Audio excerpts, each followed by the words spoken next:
Boss, anong klaseng pulutan po ba ito? Matanong lang po. Okay brother, ang iyong nakita ay isang World War II ammunition, isang uri ng bala ng mortar na hindi sumabog noong ikalawang digmaang pangdaigdigan. At kung idadaisik mo naman ang mortar na ito, itong makikita mo sa loob brother. Kakaalam ko brother, ito ay ginamit ng mga Hapon noong ikalawang digmaan. At ang tawag sa inyong pulutan brother ay Japanese World War II Type 100 81mm mortar bomb.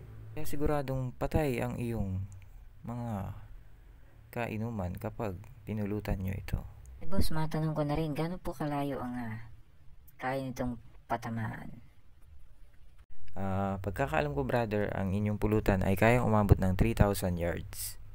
At ang inyong pulutan brother ay isang uri ng high explosive na pulutan.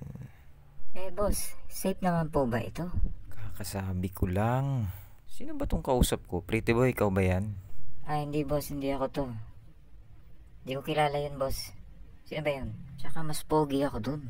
Ha? Talaga? Di okay, fine. Pero alam mo brother, may naikikwento ako sa iyo nung bata ako. Noong kabataan ko brother, ay may nahukay ako na ganito brother.